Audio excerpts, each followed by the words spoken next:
Hello, and welcome to the Dozing Off podcast.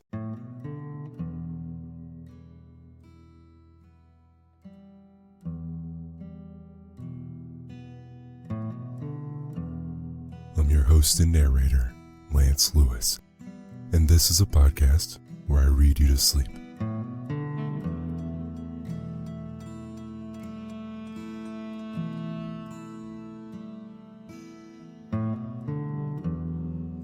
I narrate short stories and classic literature in this deep and relaxing tone to allow you to put your overactive mind at ease and doze off.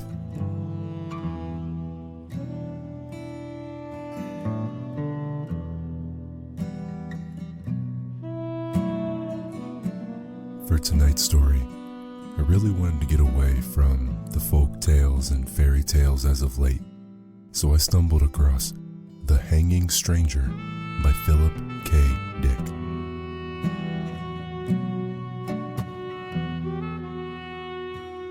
I got absolutely engulfed in this story. Hopefully, the same doesn't happen to you and you can actually fall asleep to it. But if you do listen for the story, this is a treat for sure.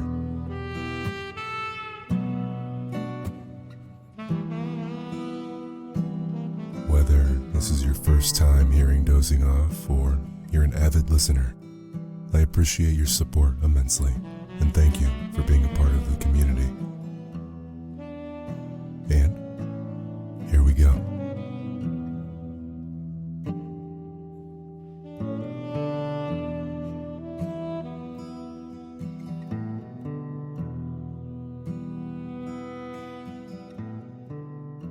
The Hanging Stranger.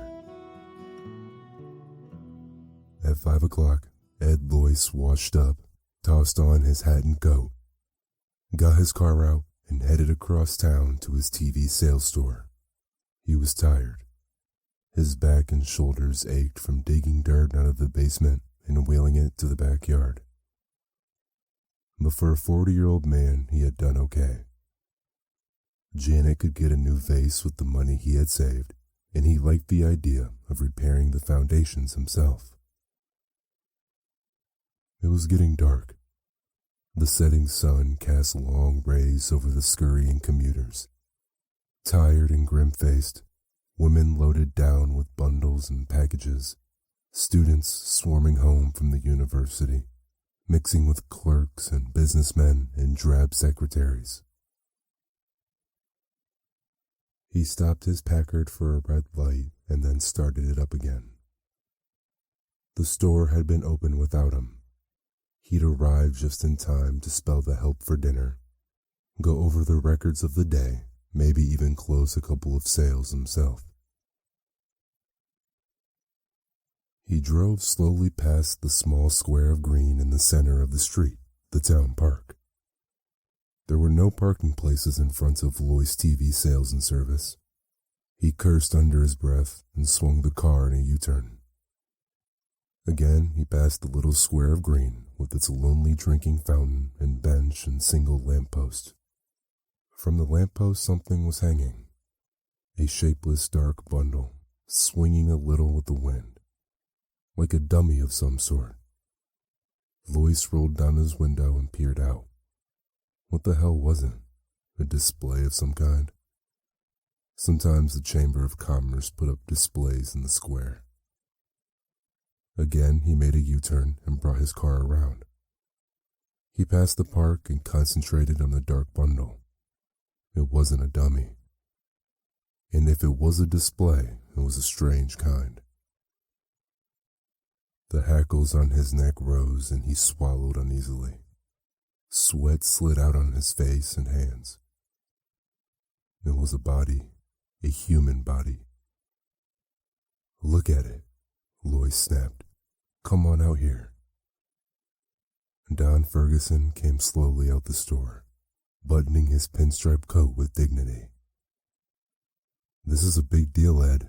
I can't just leave the guy standing here. See it? Ed pointed into the gathering gloom. The lamppost jutted up against the sky, the post and the bundle swinging from it. There it is, How the hell long has it been there? His voice rose excitedly. What's wrong with everybody? They just walk on past. Don Ferguson lit a cigarette slowly. Take it easy, old man. There must be a good reason, or it wouldn't be there. A reason? What kind of a reason? Ferguson shrugged. Like the time the Traffic Safety Council put that wrecked Buick there. Some sort of civic thing. How would I know? Jack Potter from the shoe shop joined them. What's up, boys? There's a body hanging from the lamppost, Lois said. I'm gonna call the cops. They must know about it, Potter said, or otherwise it wouldn't be there. I gotta go back in. Ferguson headed back into the store. Business before pleasure. Lois began to get hysterical. You see it? You see it hanging there? A man's body? A dead man. Sure, Ed. I saw it this afternoon when I went out for coffee. You mean it's been there all afternoon? Sure. What's the matter? Potter glanced at his watch. Have to run. See you later, Ed. Potter hurried off, joining the flow of people moving along the sidewalk. Men and women passing by the park. A few glanced up curiously at the dark bundle and then went on. Nobody stopped. Nobody paid any attention. I'm going nuts, Lois whispered. He made his way to the curb and crossed out into traffic among the cars. Horns honked angrily at him. He gained the curb and stepped up onto the little square of green. The man had been middle-aged. His clothing was ripped and torn, a gray suit, splashed and caked with dry mud. A stranger. Lois had never seen him before. Not a local man. His face was partly turned away, and in the evening wind he spun a little, turning gently, silently. His skin was gouged and cut, red gashes, deep scratches of congealed blood. A pair of steel-rimmed glasses hung from one ear, dangling foolishly. His eyes bulged. His mouth was open, tongue thick and ugly blue. For heaven's sake, Lois muttered, sickened. He pushed down his nausea and made his way back to the sidewalk. He was shaking all over with revulsion and fear. Why? Who was the man? Why was he hanging there? What did it mean? And why didn't anybody notice? He bumped into a small man hurrying along the sidewalk. Watch it, the man grated. Oh, it's you, Ed. Ed nodded dazedly. Hello, Jenkins. What's the matter? The stationary clerk caught Ed's aim. You look sick. The body, there in the park. Sure, Ed. Jenkins led him into the alcove of Lois TV Sales and Service. Take it easy. Margaret Henderson from the jewelry store joined them. Something wrong? Ed's not feeling well. Lois yanked himself free. How can you stand here? Don't you see it, for God's sake? What's he talking about? Margaret asked nervously. The body, Ed shouted. The body hanging there. More people collected. Is he sick? It's Ed Lois. You okay, Ed? The body, Lois screamed, struggling to get past them. Hands caught at him. He tore loose. Let me go. The police. Get the police. Ed. Better get a doctor. He must be sick. Or drunk. Lois fought his way through the people. He stumbled and half fell. Through a blur, he saw rows of faces, curious, concerned, anxious.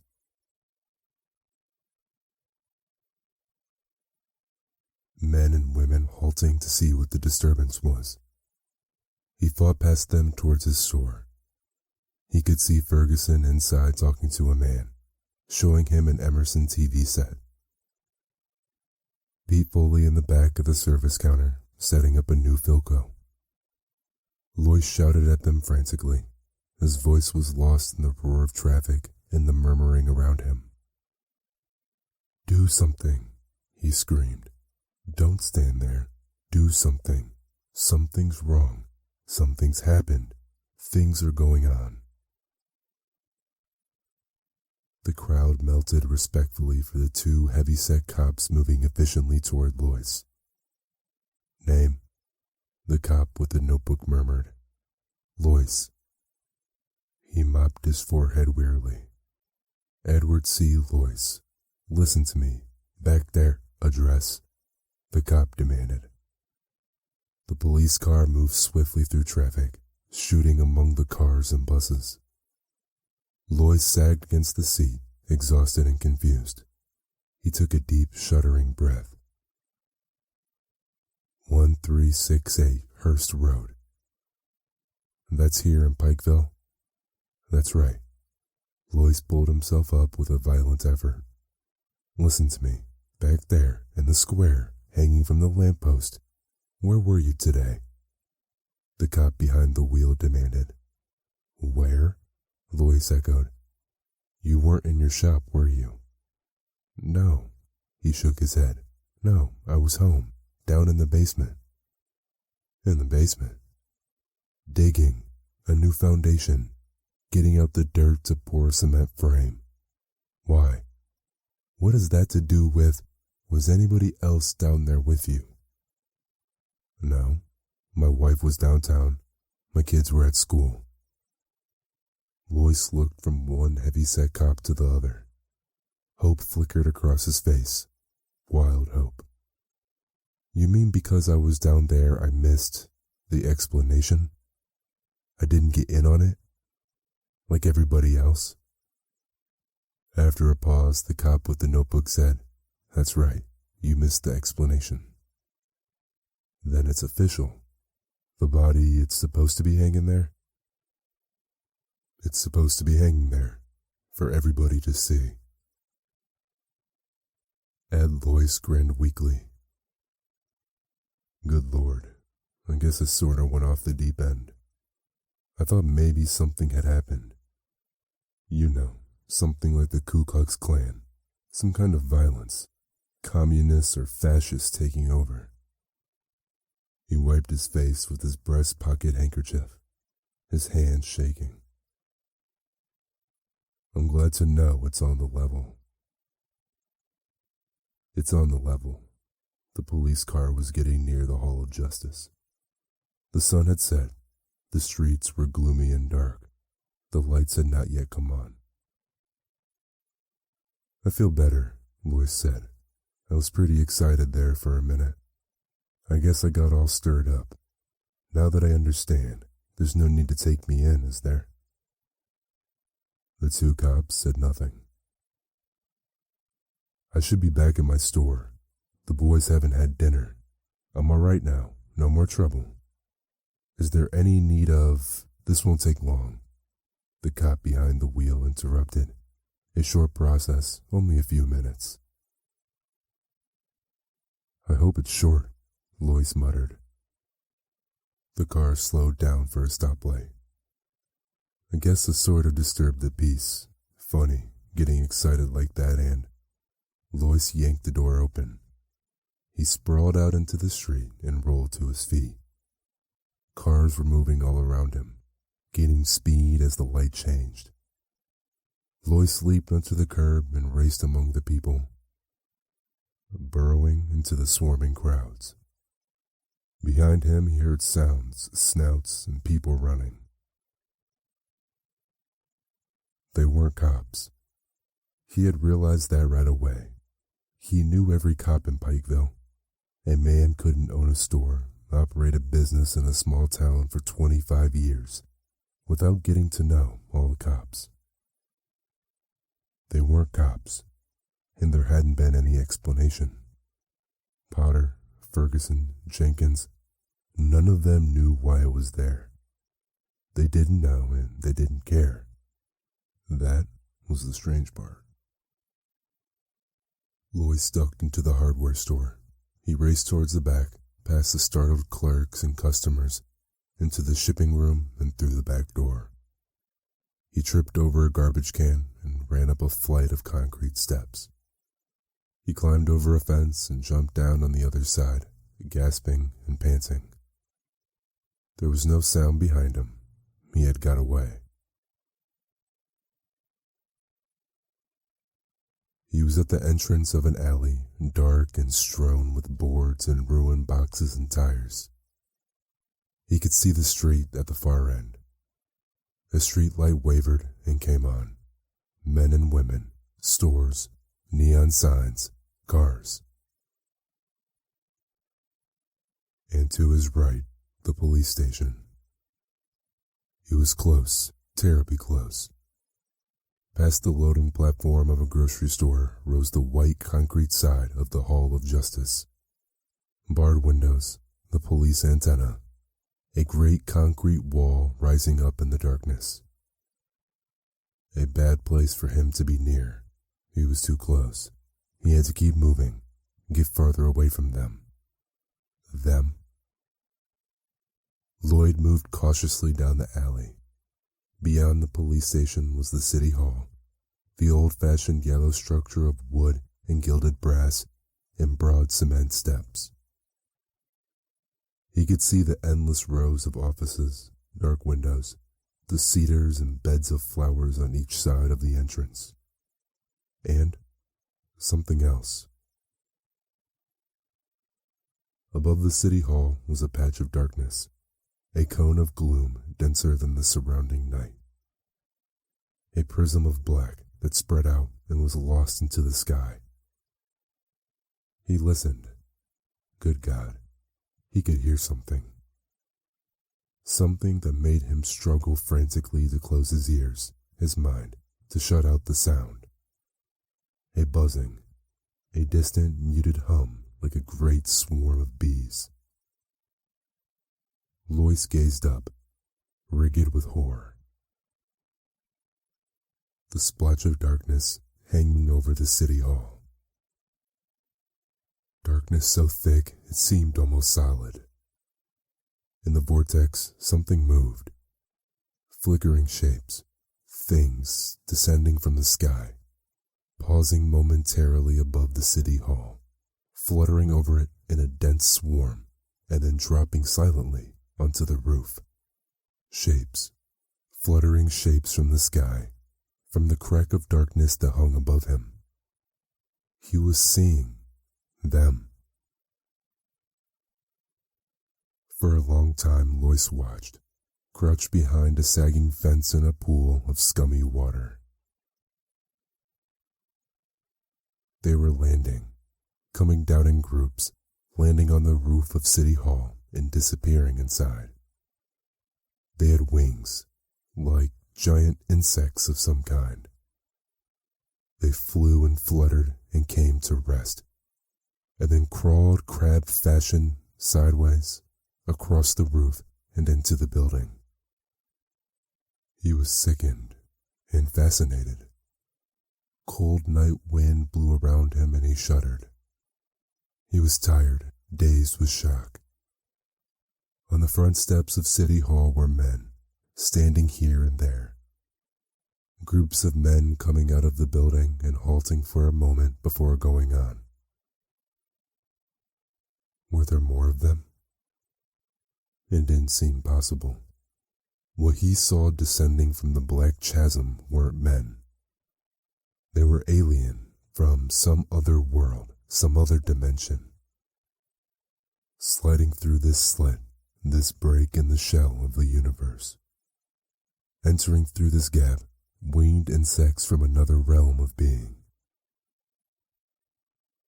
On the steps of City Hall, a group of men broke up. A few moved toward a waiting car.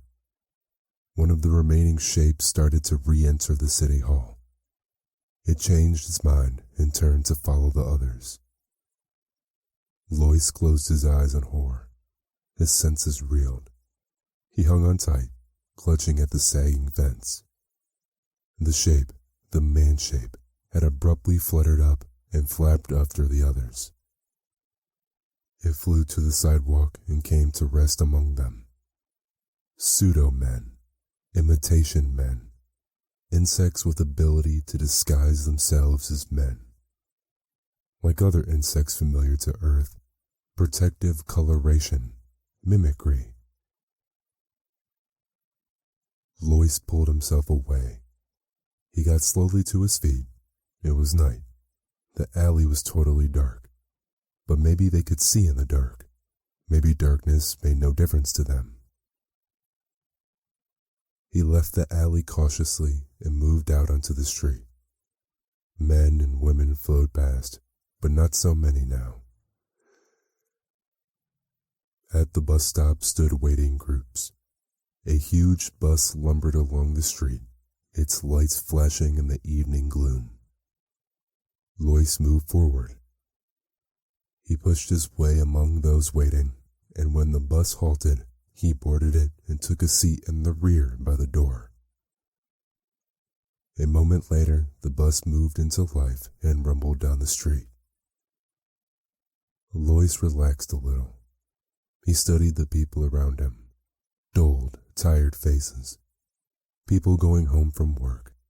Quite ordinary faces. None of them paid any attention to him. All sat quietly, sunk down in their seats, jiggling with the motion of the bus. The man sitting next to him unfolded a newspaper. He began to read the sports section, his lips moving. An ordinary man, blue suit, tie, a businessman or a salesman. On his way home to his wife and family. Across the aisle, a young woman, perhaps 20. Dark eyes and hair, a package on her lap. Nylons and heels, red coat and white Angora sweater, gazing absently ahead of her. A high school boy in jeans and black jacket. A great triple-chinned woman with an immense shopping bag loaded with packages and parcels. Her thick face dim with weariness. Ordinary people.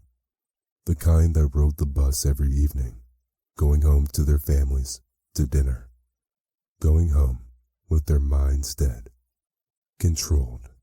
Filmed over with the mask of an alien being that had appeared and taken possession of them, their town, their lives.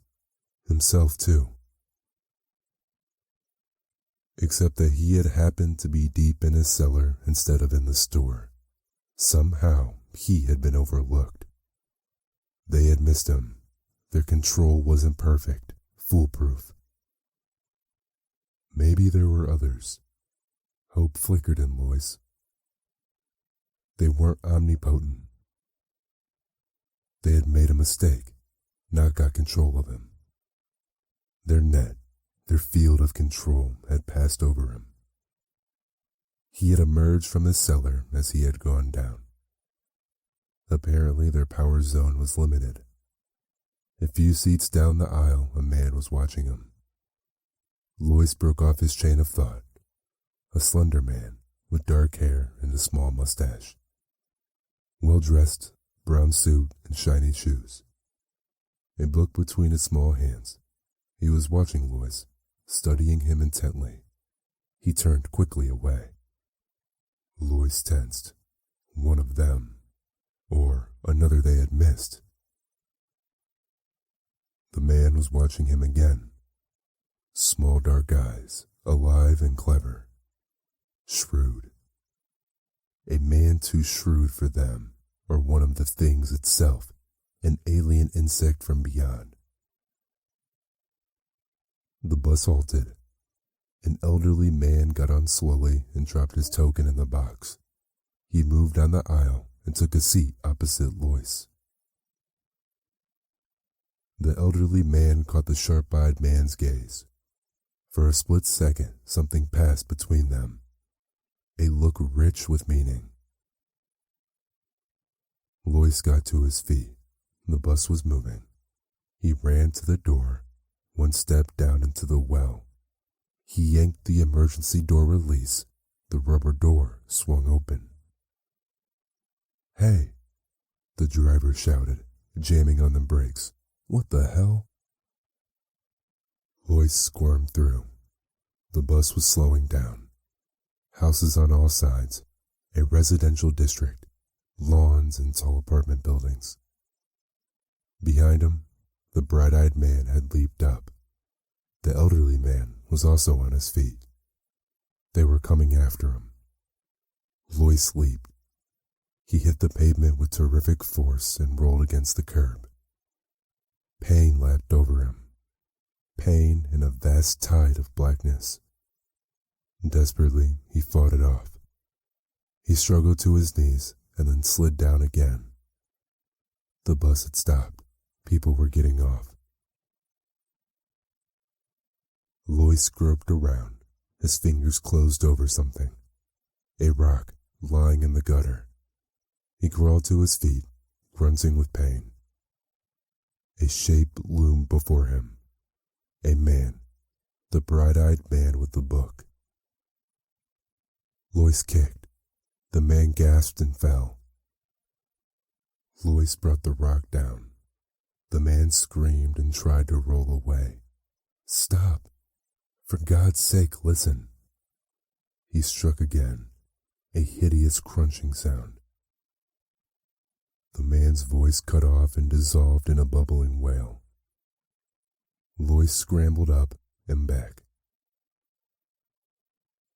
The others were there now, all around him. He ran awkwardly down the sidewalk, up a driveway. None of them followed him. They had stopped and were bending over the inert body of the man with the book, the bright-eyed man who had come after him. Had he made a mistake? But it was too late to worry about that. He had to get out, away from them. Out of Pikeville, beyond the crack of darkness, the rent between their world and his. "Ed." Janet Lois backed away nervously. "What is it? What?" Ed Lois slammed the door behind him and came into the living room. "Pull down the shades, quick." Janet moved toward the window. "But do as I say. Who else is here besides you?" "Nobody, just the twins. They're upstairs in their room. What's happened? You look so strange. Why are you home?" Ed locked the front door. He prowled around the house into the kitchen. From the drawer under the sink, he slid out the big butcher knife and ran his finger along it. Sharp, plenty sharp. He returned to the living room. "Listen to me," he said. "I don't have much time. They know I escaped and they'll be looking for me." "Escaped?" Janet's face twisted with bewilderment and fear. "Who?" "The town has been taken over. They're in control. I've got it pretty well figured out. They started at the top, at the city hall and police department. What they did with real humans, What are you talking about? We've been invaded from some other universe, some other dimension. They're insects, mimicry and more. Power to control minds, your mind, my mind. Their entrance is here in Pikeville. They've taken over all of you, the whole town, except me. We're up against an incredibly powerful enemy, but they have their limitations. That's our hope. They're limited. They can make mistakes." Janet shook her head. "I don't understand, Ed. You must be insane." "Insane? No, just lucky. If I hadn't been down in the basement, I'd be like all the rest of you." Lois peered out the window. "But I can't stand here talking. Get your coat." "My coat?" "We're getting out of here, out of Pikeville. We've got to get help, fight this thing. They can be beaten. They're not infallible. It's going to be close, but we may make it if we hurry. Come on. He grabbed her arm roughly. Get your coat and call the twins. We're all leaving. Don't stop to pack. There's no time for that. White-faced, his wife moved toward the closet and got down her coat. Where are we going? Ed pulled open the desk drawer and spilled the contents out onto the floor. He grabbed a road map and spread it open. They'll have the highway covered, of course, but there's a back road. To Oak Grove. I got onto it once. It's practically abandoned. Maybe they'll forget about it. The old ranch road? Good Lord, it's completely closed. Nobody's supposed to drive over it. I know. Ed thrust the map grimly into his coat. That's our best chance. Now call down the twins and let's get going.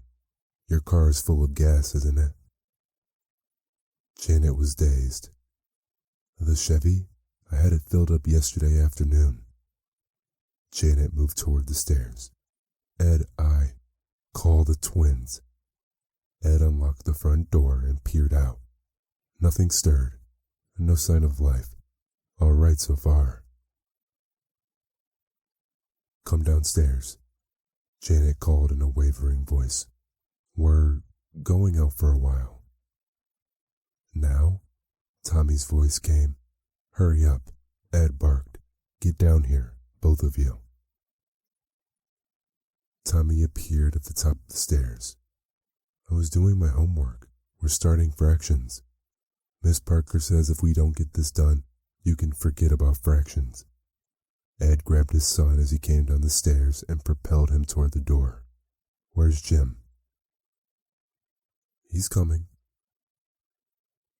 Jim started slowly down the stairs. What's up, Dad? We're going for a ride. A ride? Where? Ed turned to Janet. We'll leave the lights on and the TV set. Go turn it on. He pushed her towards the set. So they'll think we're still. He heard the buzz and dropped instantly. The long butcher knife came out. Sickened, he saw it coming down the stairs at him. Wings a blur of motion as it aimed itself. It still bore a vague resemblance to Jimmy. It was a small baby one. A brief glimpse, the thing hurtling at him, cold, multi-lensed, inhuman eyes. Wings, body still clothed in yellow t-shirt and jeans, the mimic outline still stamped on it. A strange half-turn of its body as it reached him. What was it doing? A stinger. Lois stabbed wildly at it. It retreated, buzzing frantically. Lois rolled and crawled toward the door. Tommy and Janet stood still as statues, faces blank, watching without an expression. Lois stabbed again. This time the knife connected. The thing shrieked and faltered. It bounced against the wall and fluttered down. Something lapped through his mind. A wall of force, energy, an alien mind probing into him. He was suddenly paralyzed. The mind entered his own, touched against him briefly, shockingly. An utter alien presence settling over him, and then it flickered out as the thing collapsed in a broken heap on the rug. It was dead. He turned it over with his foot. It was an insect, a fly of some kind. Yellow t-shirt, jeans. His son Jimmy. He closed his mind tight. It was too late to think about that. Savagely, he scooped up his knife and headed toward the door. Janet and Tommy stood stone still, neither of them moving. The car was out. He'd never get through. They'd be waiting for him. It was 10 miles on foot, 10 long miles over rough ground, gullies, and open fields and hills of uncut forest. He'd have to go alone. Lois opened the door. For a brief second, he looked back at his wife and son. Then he slammed the door behind him and raced down the porch steps. A moment later, he was on his way, hurrying swiftly through the darkness toward the edge of town. The early morning sunlight was blinding. Lois halted, gasping for breath, swaying back and forth. Sweat ran down his eyes. His clothing was torn, shredded by the bush and thorns through which he had crawled. 10 miles on his hands and knees, crawling, creeping through the night. His shoes were mud-caked. He was scratched and limping, utterly exhausted. But ahead of him lay Oak Grove.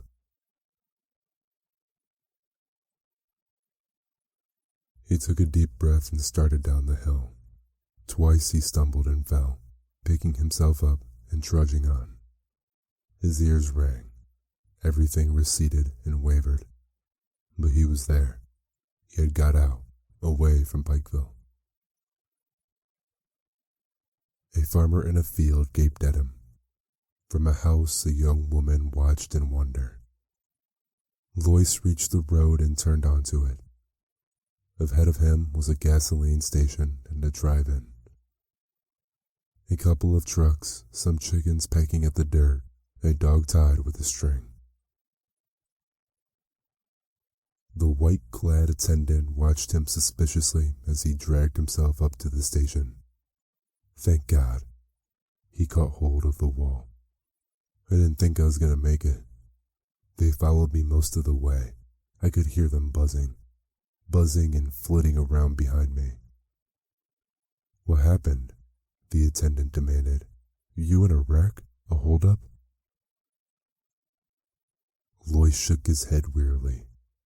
They have the whole town, the city hall and the police station. They hung a man from the lamppost. That was the first thing I saw. They've got all the roads blocked. I saw them hovering over the cars coming in. About 4 this morning, I got beyond them. I knew it right away. I could feel them leave, and then the sun came up. The attendant licked his lip nervously. You're out of your head. I better get a doctor. Get me into Oak Grove, Lois gasped. He sank down into the gravel. We've got to get started, cleaning them out. Got to get started right away. They kept the tape recorder going all the time he talked. When he had finished, the commissioner snapped off the recorder and got to his feet. He stood for a moment, deep in thought. Finally, he got out his cigarettes and lit up slowly, a frown on his beefy face. You don't believe me, Lois said. The commissioner offered him a cigarette. Lois pushed it impatiently away. Suit yourself. The commissioner moved over to the window and stood for a time looking out at the town of Oak Grove. I believe you, he said abruptly. Lois sagged. Thank God. So you got away. The commissioner shook his head. You were down in your cellar instead of at work. A freak chance. 1 in a million. Lois sipped some of the black coffee they had brought him. I have a theory, he murmured. What is it? About them, who they are. They take over one area at a time, starting at the top, the highest level of authority, working down from there in a widening circle. When they're firmly in control, they go on to the next town. They spread, slowly, very gradually. I think it's been going on for a long time. A long time? Thousands of years. I don't think it's new. Why do you say that? When I was a kid, a picture they showed us in Bible League, a religious picture in old print. The enemy gods defeated by Jehovah. Moloch, Beelzebub, Mob, Balin, Astaroth. So, they were all represented by figures. Lois looked up at the commissioner. Beelzebub was represented as a giant fly. The commissioner grunted. An old struggle. They've been defeated. The Bible is an account of their defeats. They made gains, but finally they were defeated. Why defeated? They can't get everyone. They didn't get me. And they never got the Hebrews. The Hebrews carried the message to the whole world. The realization of the danger.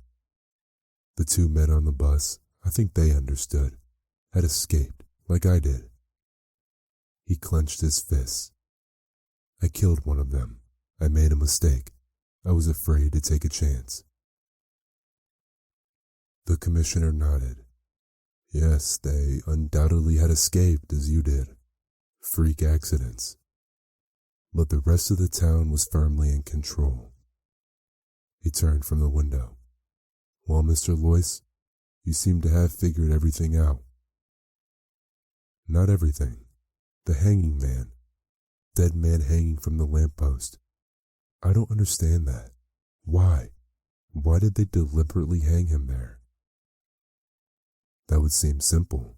The commissioner smiled faintly. Bait. Lois stiffened. His heart stopped beating. Bait? What do you mean? To draw you out. Make you declare yourself. So they'd know who was under control and who had escaped. Lois recoiled with horror. Then they expected failures. They anticipated.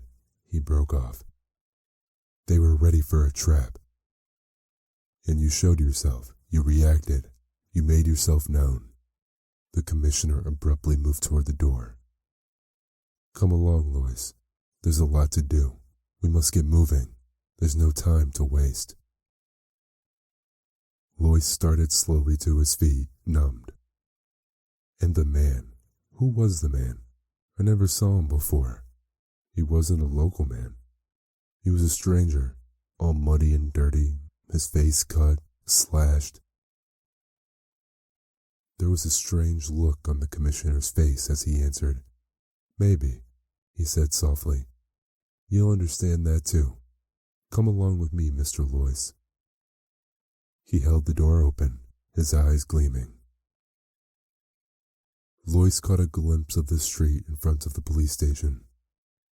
Policemen, a platform of some sort, a telephone pole, and a rope.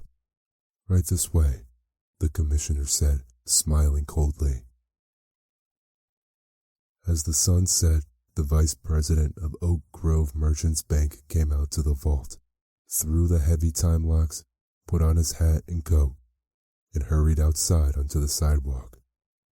Only a few people were there, hurrying home to dinner. Good night, the guard said, locking the door after him.